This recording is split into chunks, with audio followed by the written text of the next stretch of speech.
vínculos que formamos con otras personas desde el día en que nacemos. ¿Cuánto determinan lo que será de nosotros en el futuro? Eso es lo que nos cuenta este libro, Los vínculos que soy, de la psicóloga, autora, pero también magíster en psicología adolescente, Verónica López Porré, que se conecta con nosotros en Matinal Nuestra Casa. ¿Cómo estás? Hola, buenos días. ¿Cómo están ustedes? Bien, gracias por estar acá con nosotros. Tal vez a través de este libro nos podamos responder muchas dudas o aclarar muchos temas que hoy día a lo mejor nos complican en relaciones con otras personas, razones interpersonales, razones sentimentales. ¿Cómo llegas a este primer libro? La verdad es que se viene gestando hace mucho tiempo. Vengo trabajando, obviamente, hace mucho rato con todos estos temas, con mis pacientes, y llegó el minuto en que empecé a decantar que esto ya podía tener una forma. Me gusta mucho escribir, comencé a escribir y hasta que vi en la columna vertebral que son los vínculos que soy, justamente tiene este título porque nos lleva a entender que nosotros nos relacionamos desde y para las personas, y eso mismo hace que toda nuestra vida esté calada por esta relación vincular, que está de una u otra manera puesta en juego desde las relaciones que tenemos con nuestros hijos, con padres, con nuestro trabajo. Establecemos también relaciones con nosotros mismos e inevitablemente llevamos a un nivel donde llegamos a sufrir, a pasarlo mal, a poder también ir más adelante con todo esto. Y acá lo importante también es que tiene una mirada súper esperanzadora de que en la medida en que yo puedo entender un poco más acerca de mí misma, también puedo hacer ciertos cambios y gestionar un poco mi vida. Ahora, Verónica, ¿cómo defines tú un vínculo afectivo y cómo estos son o nos moldean o nos determinan en cuanto a quiénes somos finalmente? Porque claro, para uno hablar de los vínculos que forma desde el nacimiento en adelante es un poco difícil porque tiene más relación con los otros que conmigo mismo o conmigo misma en este caso. Finalmente, Claro, a medida que voy por otro creciendo, lado, cambia. pero por otro lado, puede ser que las cosas pasadas no hayan cambiado, pero lo que cambia es mi relación con el pasado. Puedo cambiar yo al entender un poco más la relación vincular, desde dónde relacionaron mis padres conmigo, cuál fue la historia vincular de mi madre para que la llevó a ser como es, en la medida en que las heridas que yo tengo con ella las puedo entender un poco más, también me puedo acercar hacia una cierta comprensión e incluso a perdonar o a entender también por qué se gestó este sufrimiento. Acá lo importante también de entender es mirar por qué somos como somos y que nada es tan casual ni tan causal. Solemos como llevarnos a más bien a una relación causal donde tratamos de encontrar responsables a lo que nos ha pasado en la vida. Pero por otro lado, ok, puede ser que eso lo encontremos. Sin embargo, también es importante acá entender qué puedo hacer yo con estos vínculos, qué puedo hacer yo en tanto cambio y cómo también la mente en esto opera muy importantemente para poder hacer estos giros en la vida, de tal manera que uno empieza a comprender y empieza a meterse en la realidad de una forma un poco distinta. Y eso se va reflejando en la sociedad, en cómo nos vamos desenvolviendo como sociedad, en cómo también las generaciones van relacionándose, porque durante mucho tiempo escuchábamos el concepto de un ser gregario, un ser que seguía la masa, que no tenía iniciativa propia. Tal vez la crianza de nuestros abuelos para atrás era así, pues. Era lo que decía el papá, era, con suerte lo que decía la mamá, que también tenía que seguir. ¿Cómo ha ido cambiando la forma de relacionarnos también en cuanto a las sociedades desde la crianza? Es que desde la crianza también ha habido un cambio social y cultural en que ya justamente es cada vez menos una crianza gregaria, es cada vez menos una crianza donde participan abuelos, hay más hermanos, suelen ser más bien familias unifamiliares, uniparentales. Entonces, la conformación de las familias actualmente también ha ido cambiando, pero eso mismo, por otro lado, no impide que cada uno se relacione y estos vínculos funcionen de igual manera, porque existan o no existan al lado las personas que supongamos un padre ausente, igualmente me tengo que relacionar con la figura de esa ausencia. Y esa ausencia cala en mi vida de tal manera en que también eso va a impactar en la forma en cómo soy, en quién soy ahora, en las cosas que me duelen o en cómo me blindo en la vida a través de otras cosas. En ese sentido, los contextos no son inocuos. Los contextos sociales y culturales sí son muy importantes para entender los vínculos, pero no de una manera como causa-efecto, donde solemos como dejarlo como un sistema cerrado, donde hubo una causa, yo soy así por esto, y como también opera como una autojustificación mental para no arriesgarse y no introducir un poco los cambios.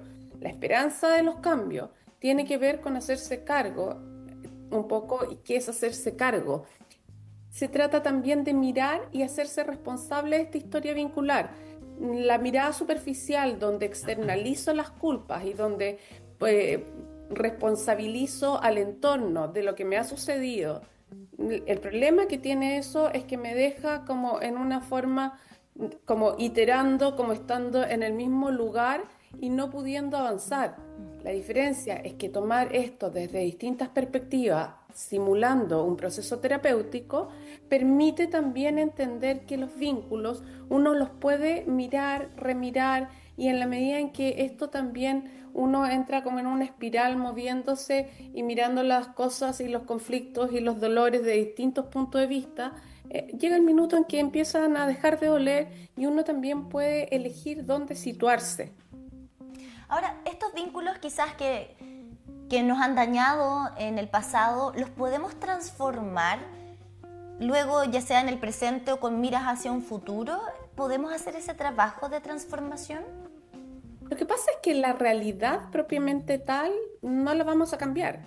Lo que vamos a cambiar es mi relación con respecto al hecho doloroso. Lo que no puede cambiar acá es cómo nos relacionamos de la misma, o sea, cuando no hay un cambio es porque nos relacionamos de la misma manera siempre con el mismo hecho. Entonces volvemos al mismo lugar. La culpa fue de esto, yo fui una víctima. Y aquí hay algo muy importante, justamente que se trata en el capítulo de dolores y trauma. La gran ventana para salir del dolor tiene que ver con revelarse a quedarse en este lugar de víctima. Y el revelarse a quedar del lugar de víctima primero pasa por todo un proceso de duelo, de mucho dolor, de mucha complicación. Sin embargo, a medida que esto ya se puede asentar, se empieza a doler menos, empieza a poder situarse en un cierto lugar. Hay distintas comprensiones acerca de lo que pasó. Solo desde ese lugar se puede llegar a elegir un poco dónde me quiero poner al respecto. Supongamos que, no sé, lo que hablaba delante, una figura de un padre ausente o una relación que hizo daño. Ok, puede ser que el daño haya sido tal que incluso se haya llevado a un trauma. Puede haber sido tal que sea un trauma y un dolor extremo. Sin embargo, también la mente tiene la gran posibilidad de salirse de esos lugares del dolor extremo y poder empezar a crear esto de dónde quiero estar. Ahí justamente es donde radica la esperanza del cambio y la esperanza también en tener una vida un poco distinta. Claro, y ahí está el punto. Para poder saber dónde queremos estar, nos tenemos que ir conociendo, tenemos que ir autoanalizándonos. No todos tienen la oportunidad tal vez de tener el acceso a la salud mental.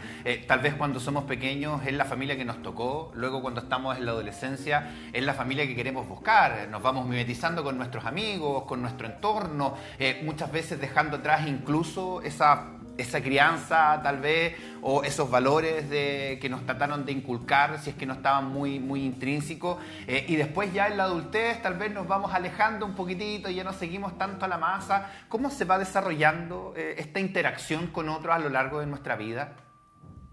Okay. Quisiera, antes de contestarte, introducir un poco el concepto de por qué creo que el libro funciona bastante bien. El libro es de fácil lectura, no es un libro de autoayuda propiamente tal, es un libro que tiene mucho contenido científico, un libro de divulgación científica, pero que está escrito de una manera súper amable. Entonces, primero que nada, el tener información certera, no la información que te exculpa de cosas, y no tampoco la información que queda en la superficialidad de los tips de cambio o las promesas de cambio, porque la verdad es que eso uno lo puede entender, te puede hacer sentido en algo, pero de ahí a que estos cambios se produzcan en el tiempo y se mantengan, la verdad es que no ocurre. El libro, cada capítulo contiene un desarrollo del capítulo muy simple. Por otro lado, termina con en síntesis, donde sintetizo las ideas principales del capítulo, y termina también con ejercicios que son yo los califiqué como una invitación, no sé si se puede mostrar a la cámara, ahí, como una invitación a pensar o a escribir. ¿Cuál es la ventaja de esto? Justamente que se consolidan ciertos como aspectos que hicieron sentido. Y por otro lado, también es muy importante porque a medida que el libro va leyéndose, también va pudiendo como internamente emular a lo que sucede en un proceso de psicoterapia. La psicoterapia, ¿qué es? Es que el terapeuta pone distintos puntos de vista, y al poner distintos puntos de vista, la persona puede ir introduciendo esto, va haciendo asociaciones, a lo mejor no el día siguiente ni en el momento, sino que luego de 2, 4, 6, 8 días, el inconsciente sigue funcionando hasta que de repente ocurre un momento donde uno se da cuenta, y ese darse cuenta justamente es el minuto en el que también está la ventana para darse a un cambio. Creo que eso es lo más importante acá, centrarlo en que es cierto que uno no puede tener acceso a la terapia por un tema de costos, por un tema de disposición de tiempos y qué sé yo. Sin embargo, en ese sentido, el libro funciona muy bien como una guía, como una introspección, me han dicho como un libro de noche incluso, como un diario de vida que se puede ir escribiendo y que se puede ir reflexionando parte a parte.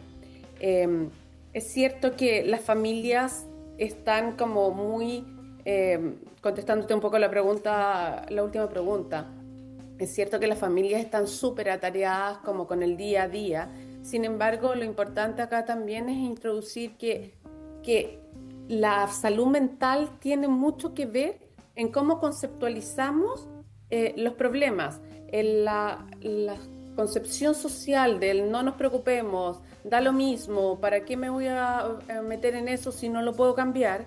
Son concepciones sociales que hacen que uno viva también un poco padeciendo, como no dando tanto lugar a qué es lo que puedo cambiar, a reflexionar qué es lo que pasó, a reflexionar como cosas pequeñas. Incluso a los niños, no sé, cuando son pequeños uno no les enseña mucho a observar. Cuando los niños son pequeños y llega una mamá, por ejemplo, cansada en la noche con bolsas, y los niños, mamá, quiero esto, quiero lo otro, y puede surgir o el grito, o también puede surgir que la mamá diga, a ver, mírame, ¿cómo me veo? ¿Me veo ocupada o desocupada? Y esa sola interacción hace que un niño empiece a entrenar, por ejemplo, el darse cuenta. Entonces, el tener conciencia de que las interacciones vinculares sí tienen impacto en la mente, no tiene que ver necesariamente con costos económicos, ni costos de terapia, ni costos de tiempo. Tiene que ver con introducir la idea de que la psicología tiene un lugar bastante más pequeño de lo que sería aconsejable para el desarrollo de una sociedad más sana. Sí, de hecho, tener estos conocimientos a la mano nos permite también tener esas reflexiones respecto de lo que fue nuestro proceso vincular desde que llegamos a la vida de nuestras madres o padres en ese entorno familiar determinado, cómo se fue construyendo también esto a lo largo de nuestra historia, en la adultez, y también para quienes quizás tienen hoy día el rol de la crianza o quienes están pensando en incorporar ese rol a sus vidas, que es una decisión tremenda, planteárselo, ¿no? ¿Cómo queremos empezar nosotros esta vinculación con este pequeño ser humano que viene llegando y qué es lo que le queremos entregar como herramienta? El libro parte como poniendo el acento ahí, la primera infancia, la primerísima infancia, sí, desde que se está gestando ese ser humano, la disposición mental de los padres para poder recibir este ser humano no es inocua. Tiene un impacto en la mente de esa persona que se va a desarrollar. Llega a un lugar donde hay padres, insisto que esto no tiene que ver con el dinero, con si el coche costó mucho o poco, si las sabanitas son de no sé qué, da lo mismo. Acá es la disposición mental a poder desarrollarme con un otro y también a poder tener unos movimientos que son muy complejos.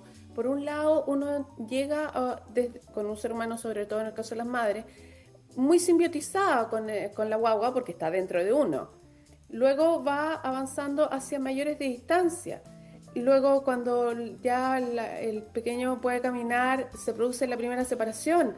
En la adolescencia se produce lo que se llama individuación, o sea, hay una separación ya mucho más emocional de un ser humano que es un individuo claramente distinto a mí, con decisiones distintas a mí y con una concepción de vida distinta a mí. Entonces, las relaciones, por un lado, son muy complejas porque todo el rato estamos funcionando como con estas distancias, nos acercamos, nos fusionamos, nos alejamos un poco, nos mantenemos desde las individualidades. Pasa lo mismo en una relación de pareja, pasa lo mismo en las relaciones laborales. ¿Qué pasa cuando estamos de acuerdo, cuando no estamos de acuerdo? Lo vivimos en lo personal, ahí es donde están estas grietas, que si hay grietas personales, en el fondo todo lo que me pasa alrededor, aunque no sea personal, me lo vivo desde ese lugar. Y ese es el problema, porque en el fondo el problema no termina siendo solo lo actual, sino que cae en un lugar donde han habido antes otras grietas, otros dolores y otras formas que no se pudieron resolver en el minuto. Y por eso te queremos agradecer por este libro que ya está disponible en distintas librerías, así que gracias también por estar acá con nosotros y obviamente la invitación es a que te sigan en las redes sociales también. Sí, eso mismo, quería invitarlos a mi Instagram, que ahí además, aparte de publicar mucha información acerca de psicología, como un poco en el mismo tono en que lo hablo, muy decantado, muy hablado, hay cápsulas del libro donde también hay partes, leyendas, etcétera, etcétera. Mi Instagram es psicóloga Verónica López, así que feliz de que estén dentro de la comunidad. Gracias, Verónica. Nos vemos en la próxima y junto a ti y esta conversación nos vamos a una pausa comercial. Son las 10 de la mañana ya con 5 minutos. Mira que se bonito, parece una pintura.